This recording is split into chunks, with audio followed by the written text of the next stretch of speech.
Welcome back to the channel. Today I'll be taking a look at the Night Cage. How long will your light last?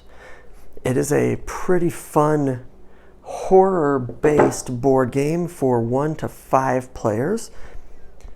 And the rules are pretty simple once you get playing, so I'll just take a quick look at the rules and share my thoughts on the game.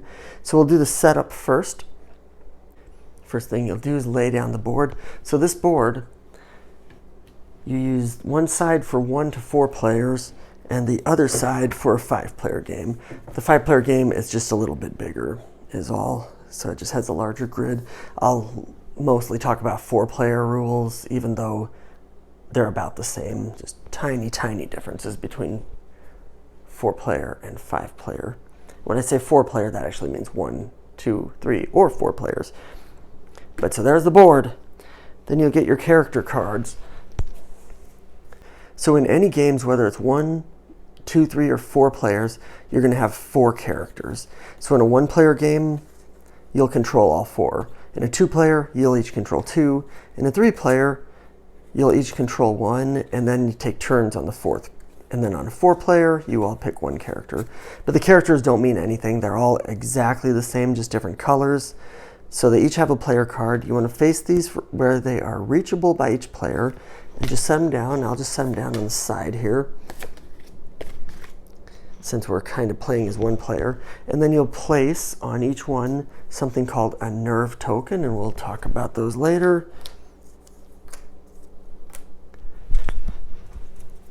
A starting gate.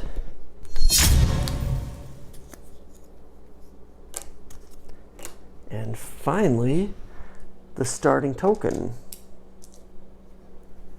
which just match the color of the card. On a 5-player game, there's 1 more player. I left the blue one out for this example. And it is important, I guess if I didn't mention, these cards have them face up at the beginning because there's a game mechanic where they'll get flipped over. Your next step is to take the rest of the new nerve tokens. In a 4-player game, it'd be 4. In a 5-player game, it'd be 5. And they go in a little space in the corner that says nerve. And then you place a key for each player. Again, in a 4-player, there'd be 4 keys. When I say 4-player, again, I mean 1, 2, 3, or 4 players. 5's a little different. On a 5-player, you place a 5th key. And for the setup, you will also take the tiles, and I've already sorted these, so you don't have to watch me sort them, but you're going to pull out a certain amount of tiles to start with. So it's 4 T-shaped ones, 2 cross ones, and 2 straight line ones. On a 5-player game, you have an additional T and cross. And then those you'll put aside momentarily. These are so that you don't draw any special tiles after you start. So you kind of mix those up and put them aside. They'll go on top of this stack after you set that up. And then when you're setting up the tiles, there's a whole bag of default tiles you punch out. But you want to make sure that you have the right amount of monsters and keys. So keys, and we'll talk about what these do later, but keys in a 4-player game, you'll have 6 of these key cards and 12 of these monsters. They're called wax eaters. In a 5-player game, you'll have 7 keys and only 10 wax eaters. But then those will also be put in the stack. You assemble the candle, which I've already assembled, but it's pretty, I don't know, it's mostly sturdy. But that's where the cards will go. So you shuffle everything up. They're face down. Face down looks like a pit like this. Face up is the card. You stack these in the candle. And it's a candle because it's kind of a timer.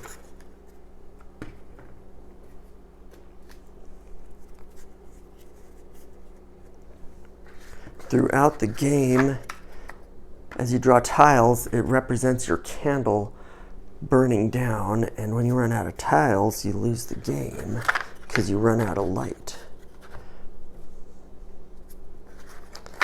those are all loaded up. And then you also take, and then you also take those ones that you put aside and put them on the top. That way you know you won't draw a special creature, key, or gate during the card. You put that aside where everybody can reach it, and then you're ready for the first turn. And the first turn is still kind of part of the setup.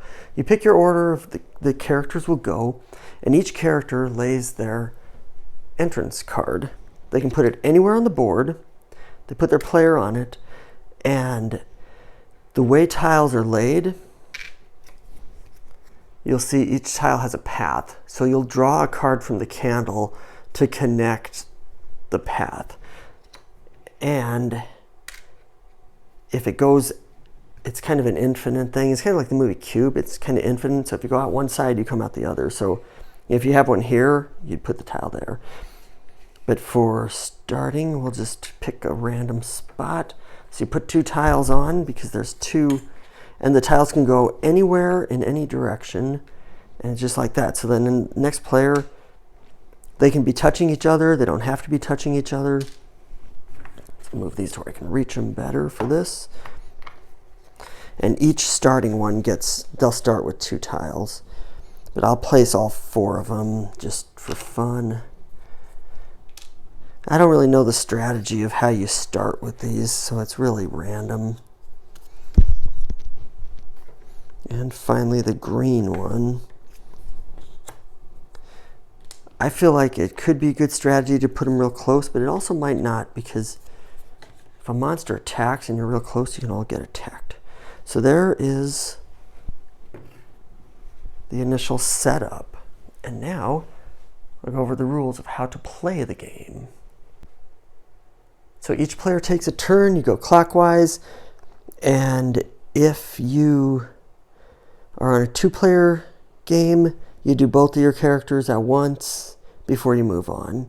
So if it's a 3-player game, it's the same thing, and then you just take turns on who's that 4th one. But your first move, or your turn, you have 2 options. You can either move or stay. So if you move, you move 1 space in any direction, and when you move, the first thing you do is you grab tiles and complete your tiles. So you can just lay them down however you want. And then you discard. So you're going to discard anything you can't see. So green player here can't see this board, and you can only see a radius of 1 around you. So green player can't see this. So this card gets put into discard. Discard is kind of dumb. You can use this board and stack all the ones as they're discarded. It's supposed to make it easier to sort the cards. I get it in theory, but I hate it because, you got 12 wax eaters here. You got 6 keys. It's hard to get everything shuffled the right way when they're all stacked together. So I don't use the board for that, but if you want to, you can. You put the piece on where it goes. But so you move, you discard, and then that's it for your turn. If you stay, you would stay without moving. You would still discard 1 card, 1 tile, because your candle still burns 1 slot when you stay. And that's all that happens if you... No, that's not all that happens. You also get a nerve token. And a nerve token you can have up to 2. So if you have less than 2, you get a nerf token if you stay. And also, there's going to be a thing about pits, but we'll talk about pits in a minute. So the tiles you draw, they complete the path, but there's 4 types of tiles. There's the ones that complete the path, and then there's the key tiles. There's the wax eater tile, and there is the gate tile. And I should also mention that there are several other monsters if you want to play higher difficulties, but I'm only covering the core rules on this one, and the core rules only is the wax eater for the monster. I'll do another video on the more advanced ones, but it just takes too long to do all of them at once. But so those are the 4 type of creatures. So the goal is to collect 4 keys. So if you land on a key, let's say player 3 moves here and places tiles. Player 3 or player 2 on the next turn could get that key. You just get a key by landing on the space. You can only have one key at a time because you have one key in your hand and one candle in your hand. You can only have one key at a time, and you can pass it to another player if you're touching each other. Say you're like that, as a free action. So now let's talk about pits, because this key card, as you see, it's crumbling around it. That means that the card will collapse and turn into a pit. And when a card turns into a pit, it flips over like that. And we'll talk about the consequence of that in a second. But first, let's talk about how pits are formed. So when you use your turn and step on a pit, it's fine. But the next turn, it'll collapse. So if you stay, at the end of your stay turn, it turns into a pit and you fall through the pit. Or if you move on the turn where you started on a crumbling one, you move off it, and at the end of that turn, it turns into a pit. And a pit will stay there until you either can no longer see it, so it disappears, or until somebody falls through it. Well, no, yeah. If they fall through it and you can't see it. So it'll basically stay until nobody can see it. So let's say there's a pit there. When you fall through a pit, what happens is, so let's say green falls through a pit here. Any cards the green can't see are discarded, including the pit if nobody else can see it. And then green is moved off the board, either in one of the straight lines, either up or down or to the sides. Green stays there until the next turn, and then next time it's green's turn, they pick anything in the row or column they chose to go off the side for and place it wherever they want, land on it, and then their turn goes like normal. You just fill in the monsters. The monster, oh, we got a monster. Fill in the tiles around it. And we have 2 monsters, good. So the other thing about a pit, if you're out of tiles and there's nowhere to land, then you fall forever. Because you don't have a tile to land on. You can't land on an existing tile. So then the game's actually over, because to win, you need all 4 keys. I haven't talked about that yet. We'll talk about that in 1 second. Actually, now's a good time to talk about that. To win, you must find a gate. There's a gate. And every player must have a key. So you get your key. Let's say red got his key. Everybody gets your key. So you have to all get to the same gate while you're all holding a key. If that sounds impossible, it practically is impossible. It's very difficult to do. But that's how you win the game. You lose the game if you run out of tiles, or if somebody falls through a pit and can't land. So now, you lose your light source if you get hit by a wax eater. A wax eater looks like this. So these monsters are triggered. They will only move if triggered. So they're kind of like the gates on a Zelda game, I guess. So the way they're triggered is if they see any movement. So yellow here, let's say if yellow is here, there's 2 monsters watching yellow. Yellow moves off the board. Both of those monsters saw movement. Both of those monsters are triggered. When a monster is triggered, it takes any path it can and does any damage. So if this monster could only move this direction, so this monster would go and hit yellow and then be done. This monster would be triggered, but there's no one there to hit, so that monster would still be done. If, say, yellow for some reason moved here and both monsters were triggered, both monsters would hit yellow. And let's say there's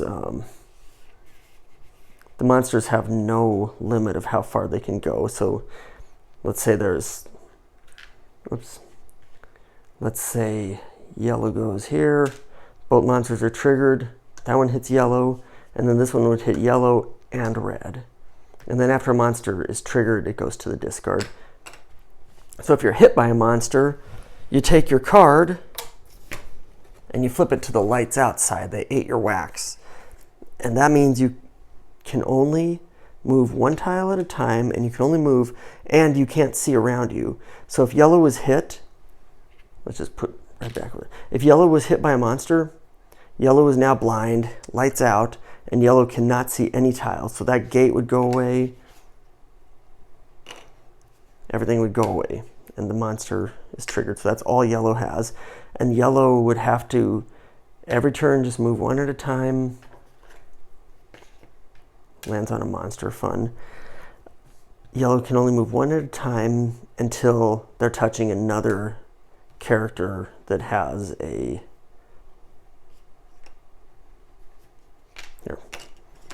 lit. So, you know, you take every turn you can to get to where you are, and I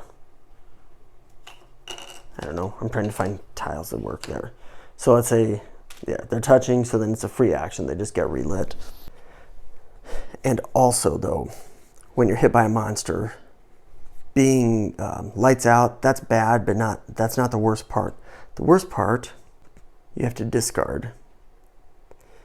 So you take 3 cards from the candle, and they go into the discard pile. And that's really bad, because you could lose a key or a gate that way, and it speeds up the game. Now, if you have a nerve, you can spend a nerve and then only lose 2 cards, which doesn't really help too much, but I guess it helps a little, right? Now, actually, with lights out, there's a couple other things. You can stay and spend a nerve, and you don't gain a nerve. I don't know why you'd really want to do that unless you're, I don't know. But you can block, and that's, oh yeah, block is when you don't discard. Charge lets you move through a monster, taking all penalties from the attack, but scrambling to a tile behind it. So I guess charge, you know, that's not a bad idea, right? So if there's a monster here, you can charge him with lights out and end up in a tile behind him. And then sustain is during the final flickers. We'll talk about the final flickers at the end. That's how the game ends, and it's actually quite bad. So I've actually left a mess of tiles here, but if this was a real game, it wouldn't look like this. Just to set it up the right way, so if this is where all the players are, the board would actually look like this. So these tiles that nobody can see, here, let's just draw them all through.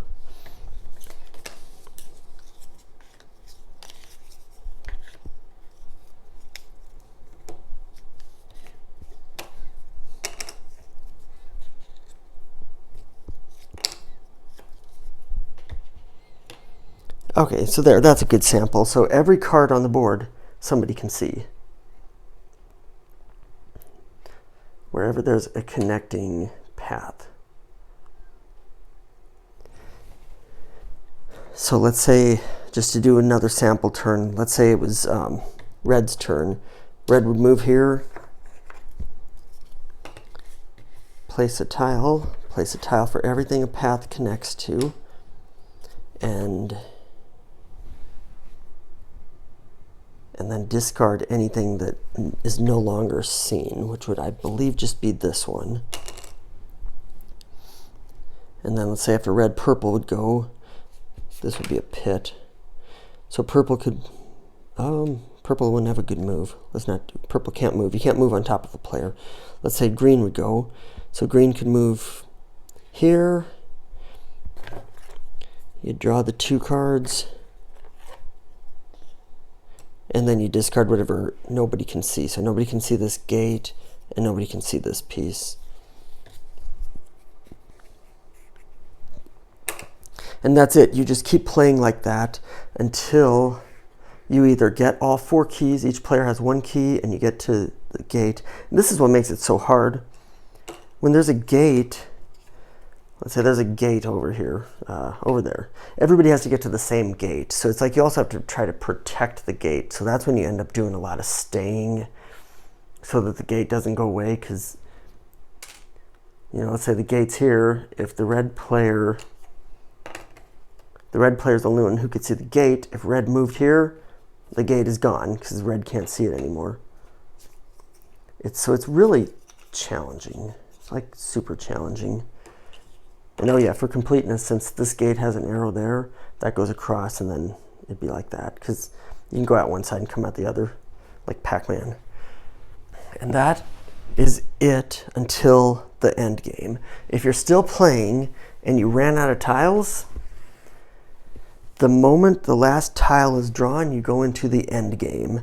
So end game, you move like normal, but at the end of every turn, an extra piece is taken off the board. And it could be a monster too. It could be whatever you want it to be, but an extra piece is taken off the board. So that makes it even more difficult to get to the end. So let's say it's the end game and all 4 of them have their keys. They're trying to get there. Red would go here. And then we take out the cards that nobody can see. And then purple could go. So purple could move here.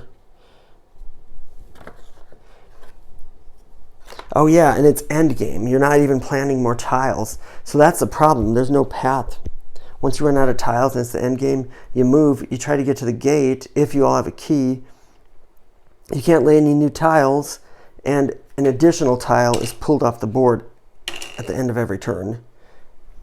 It's very frustrating.